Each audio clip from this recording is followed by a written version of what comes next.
Pastinya terima kasih atas perkongsian yang disampaikan. Dan pastinya Syafiqah, ini merupakan satu kesempatan yang sangat terbaiklah untuk kita berikan pada pagi ini. Khususnya esok merupakan satu sambutan yang sangat signifikan untuk buat negara kita, iaitu sambutan Hari Tanah Sedunia. Jadi hari ini kita nak bersama dengan tetamu yang cukup istimewa di studio, Timbalan Ketua Pengarah Sektor Penyelarasan dan Operasi SPO, Jabatan Ketua Pengarah Tanah dan Galian Persekutuan, Datuk Haji Muhammad Hanif Hassan. Assalamualaikum, selamat pagi. Waalaikumsalam. Okey. Seperti mana Munawar berikan sebentar tadi, esok merupakan sambutan Hari Tanah. Mungkin Datuk boleh mulakan mengenai latar belakang dan mengapa 27 Julai itu dipilih? Okey, tarikh, terima kasih kerana menjemput saya untuk berkongsi maklumat sikit dalam slot pada pagi ini.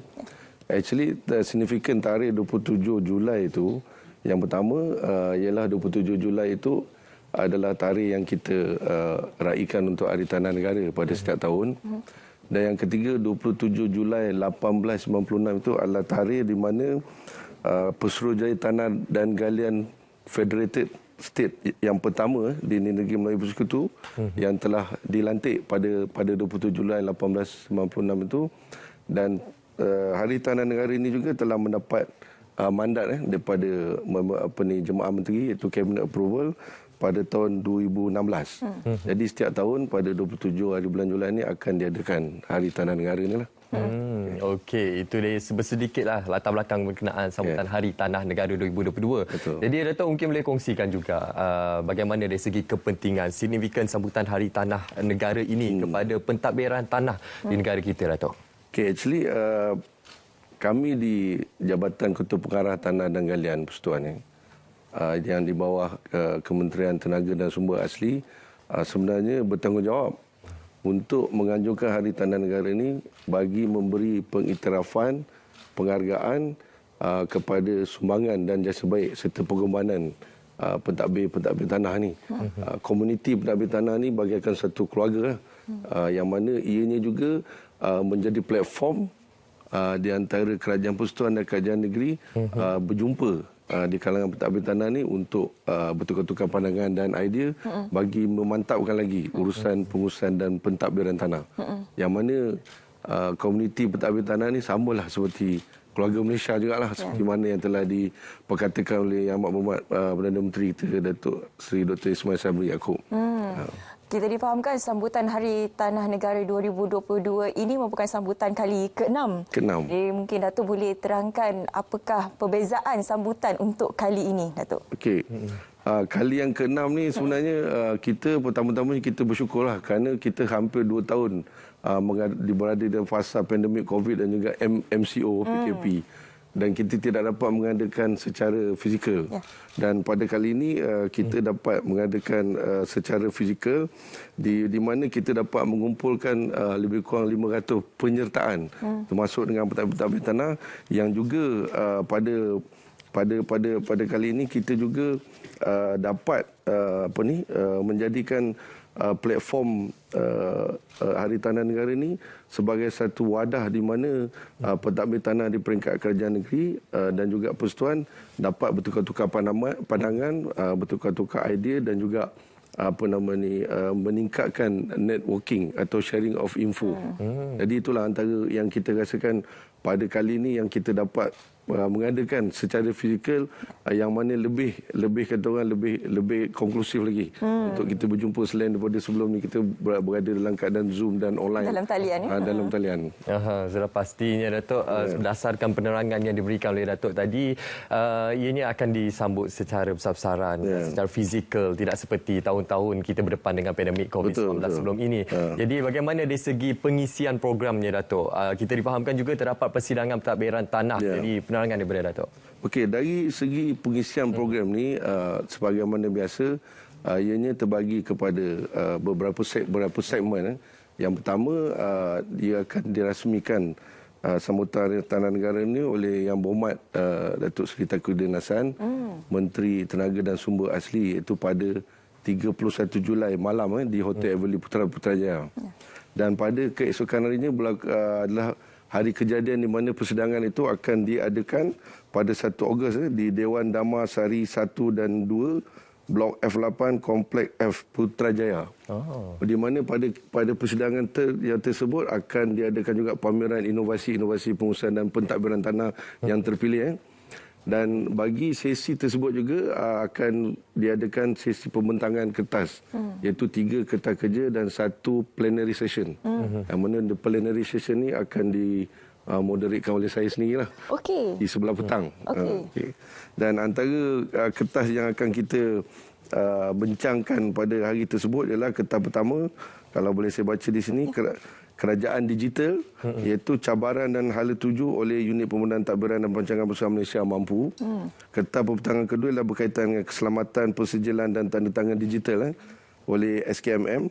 Kertas pertentangan ketiga, pelaksanaan tanah di PTG Perak, Pejabat Tanah dan Galian Perak.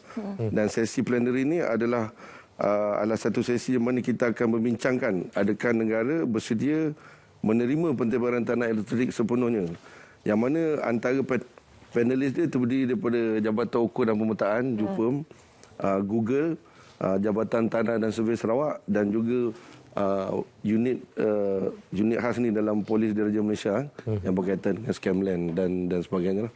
Okay. Kalau kita dengar apa yang Datuk katakan tadi, di antara kertas yang bakal dibentangkan banyak yang berkaitan dengan digital. Sama seperti tema tahun ini, jajaran pendigitalan tanah merentasi sepadan. Mungkin Datuk boleh terangkan mengenai tema tahun ini dan juga mengapa tema ini diangkat. Okey, antara sebab kita menengahkan jajaran pendigitalan tanah merentasi sepadan ni, di mana ianya sangat berkait rapat dengan Sustainable Development Growth, SDG 11, iaitu yang dikatakan sebagai matlamat pembangunan mampan. Di mana kita lihat dari segi perundangan dan dasar sedia ada dalam pengurusan pentadbiran tanah ni memang dah kukuh, tetapi kita perlu untuk mengemaskini daripada semasa ke semasa. Jadi isu yang berlaku sekarang ni, kalau kita tengok, berlakunya satu ledakan teknologi atau pengembangan teknologi yang berkaitan dengan Internet of Things, big data, ataupun perkara-perkara berkaitan dengan artificial intelligence, yang mana dia sendiri telah mengubah landscape urusan seharian kita ni, di mana dalam kita membuat urusan ni semuanya terletak di hujung jari. Betul. Termasuklah urusan yang berkaitan dengan perkhidmatan pengurusan pentadbiran tanah. Disebabkan oleh itu, kita seiring dengan ledakan teknologi ini, maka kita meletakkan tema jajaran penjajaran tanah merentasi sepadan itu adalah sebagai salah satu gagasan kita. Dengan cara tak langsung kita dapat mengendengahkan isu-isu yang berkaitan dengan contactless, yang mana kita mengurangkan interaksi di kaunter.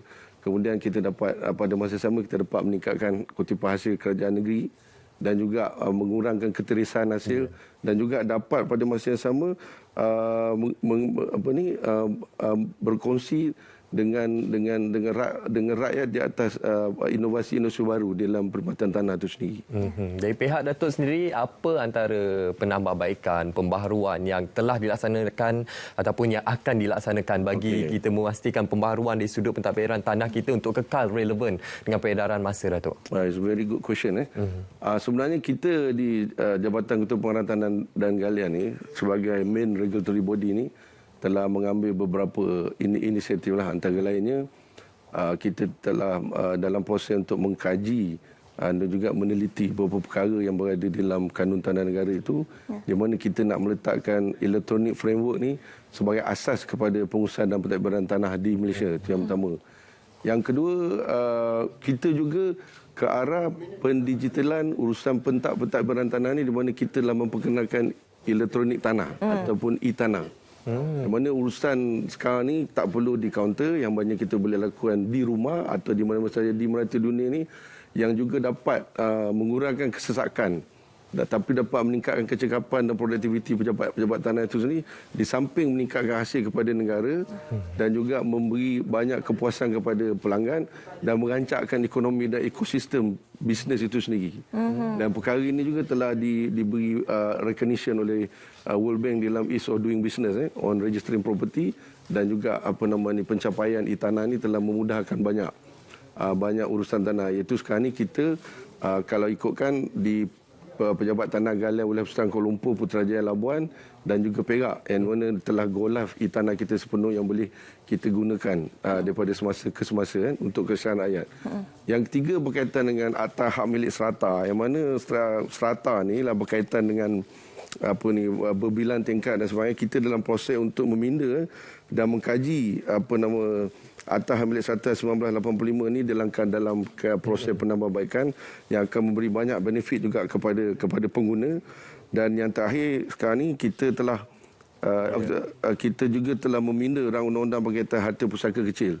Di mana JKPTG juga bertanggungjawab kepada bahagian pengurusan pusaka ni yang kita dah pinda daripada nilai daripada 2 juta kepada 5 juta yang mana rang undang-undang ni pun telah diperkenalkan oleh Dian Malaysia Sebagai Kementerian Tuanku pada awal tahun ini dan ianya akan memberi banyak manfaat lah dengan kos yang munasabah insya-Allah. Dengan kerajaan keluarga Malaysia sekarang banyak pindaan yang dilakukan untuk memudah cara segala kerja dan juga proses untuk berkaitan dengan tanah ini. Sekali lagi kita nak ucapkan tahniah untuk sambutan Hari Tanah Negara 2022 yang akan disambut esok 27 Julai. Terima kasih banyak-banyak Datuk Haji Muhammad Hanif Hassan, Timbalan Ketua Pengarah Sektor Penyelesaian dan Operasi SPO, Jabatan Ketua Pengarah Tanah dan Galian Persekutuan kerana sudi bersama dengan kami hari ini. Terima kasih bagi Datuk. Terima kasih Datuk atas perkongsian pada pagi ini. Selepas ini yang penonton, selepas ini kita akan berbicara berkenaan program PPUM Care Run 2022. Tapi terlebih dahulu kita berehat seketika. Okey, terima kasih.